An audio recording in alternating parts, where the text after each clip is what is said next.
I dare say that this day is a celebration.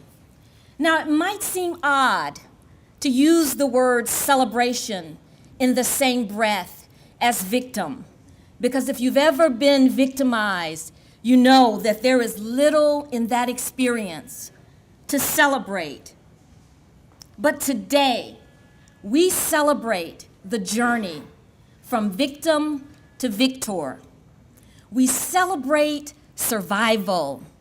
We celebrate resilience. We celebrate strength. We celebrate everything that it took for the victims of crime to get from their darkest days to this day.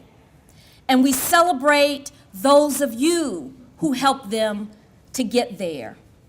Those of you who listened to them, who encouraged them, who advised them, who informed them, and those of you who fought for them.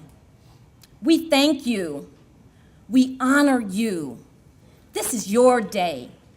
So we are ready to get this program started. A great theologian once said, everything that is done in the world is done by hope. Everything that's done in the world is done by hope.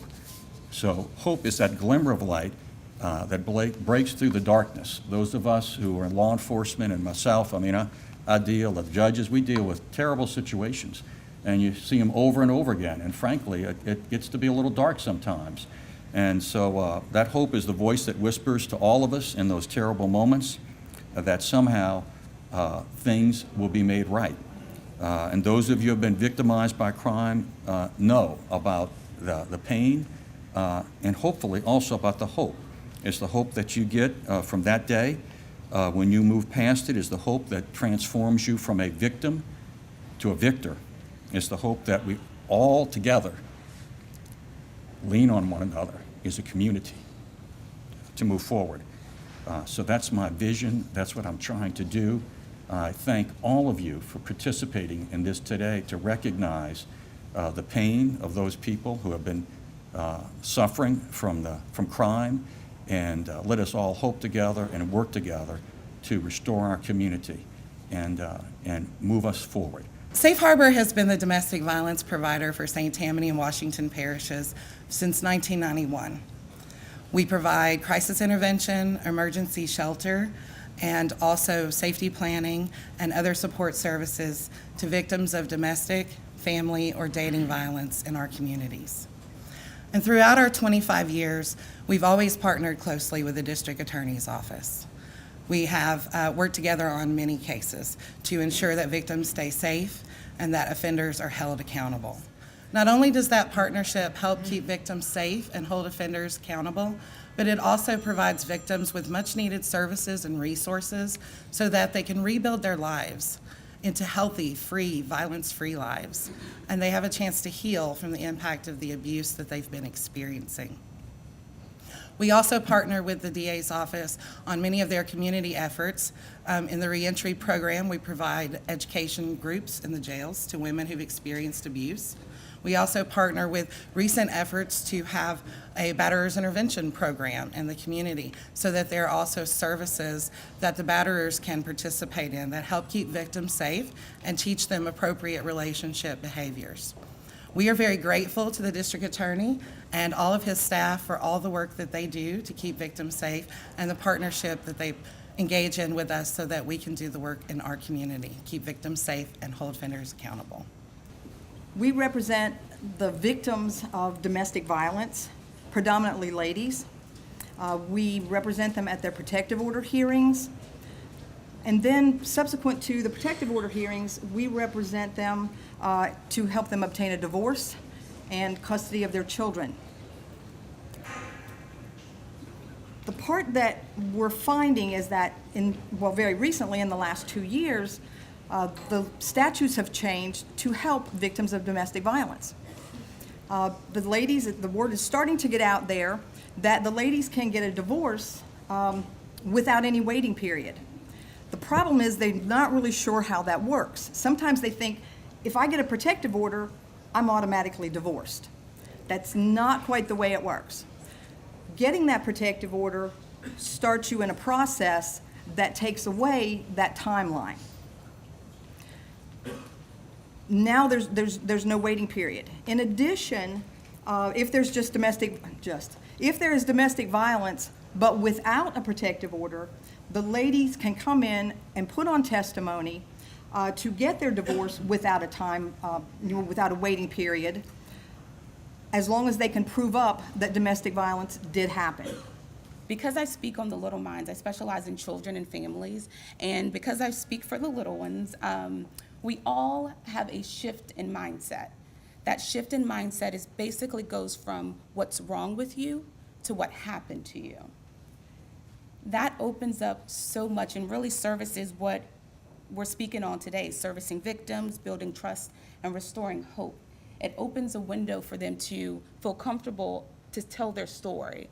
It opens a window for that attachment to happen. And again, because I speak for the little ones, that attachment is so important, and that trust is so important for them to tell their stories, as well as feel supported and find the verbiage to be able to explore that with their parents, guardians, teachers, and feel confident within themselves.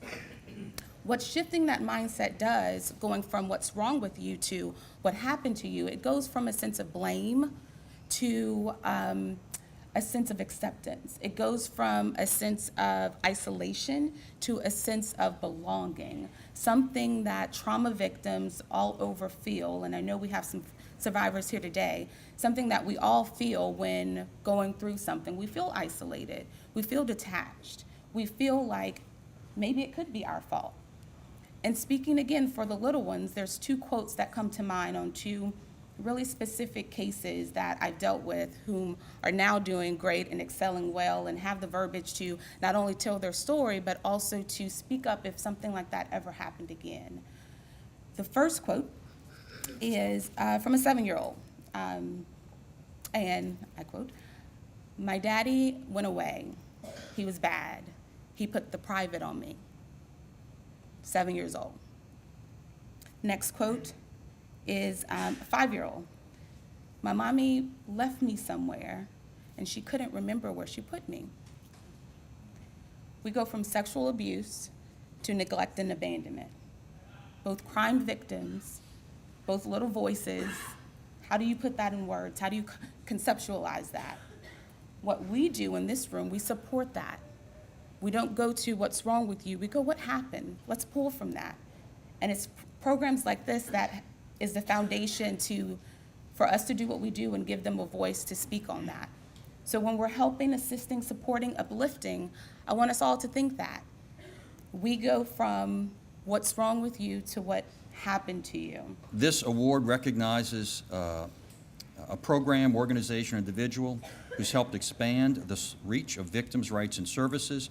And this year's recipient is Pastor Donald Bryant of First Pentecostal Church in Slidell. Pastor Donald.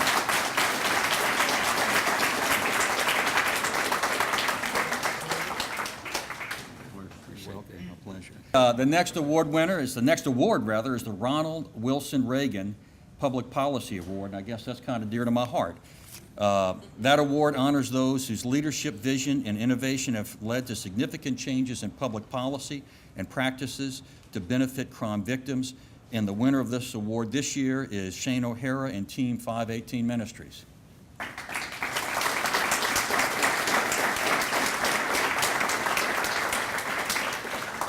As Shane comes up, he's served our community over 38 years as a youth pastor, adult education coordinator, elder, and head pastor of 7 churches. He's dedicated much of his life to helping the youth and at-risk populations through Team 518 Ministries, which recognizes that the often overlooked victims of crimes are the children of the offenders. Through programs such as Malachi Dads, Celebrate Recovery, One Day with God, Cage Your Rage, and Inside Out Dads, Team 518 Ministries helps fathers become productive citizens. It also helps the reoffenders reenter their children's lives with the skills needed to be the leaders and role models that they were meant to be in their children's life. lives. The programs operating under the wings of Team 518 Ministries have impacted thousands of inmates, children, and their family members. Also, the good time earned by the participants have saved Louisiana's taxpayers more than $1 million per year. Congratulations, Shane.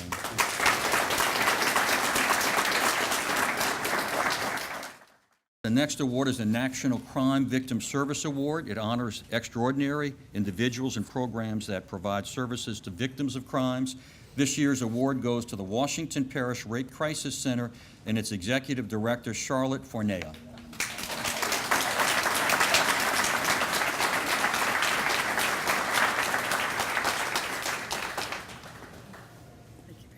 My pleasure, Charlotte. The Special Courage Award recognizes a victim or survivor who has exhibited exceptional perseverance or determination in dealing with his or her own victimization. It may also acknowledge an individual who has acted bravely, either to aid a victim or to prevent victimization. This year's winner is Haley Michelle Brand, and she certainly fits the bill.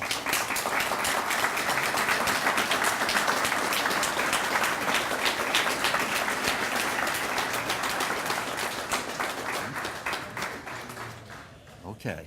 Haley is a wonderful person, and Haley, we honor you for your courage and wish you all the best. Thank you. Tomorrow's Leaders Award goes to Beverly Brown and Kids Want to Help. Where's Beverly? There she is.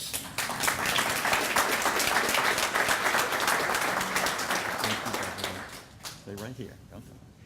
The Volunteer for Victims Award honors individuals whose extraordinary and selfless efforts have resulted in positive and lasting changes in the lives of crime victims. The award this year goes to Renewed Hope Center, Inc. in Slidell, and Executive Director Trudy Goodwin.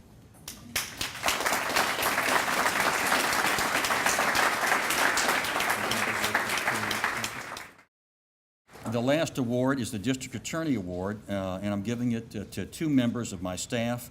The first one recognizes an Assistant District Attorney in the 22nd Judicial District, which is Washington and St. Tammany parishes, for outstanding professional service in the pursuit of justice for the victims of crime. And this award goes to Assistant District Attorney Jay Adair.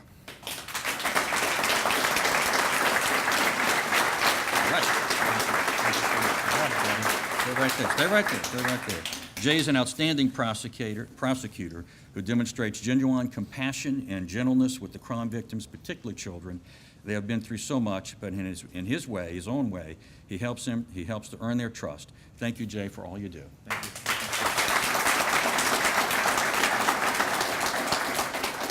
The next award recognizes the dedication, commitment, and outstanding professional services provided to victims and witnesses in St. Tammany and Washington parishes. And this award goes to Margaret Curley, our longest-serving Victim Assistance Coordinator.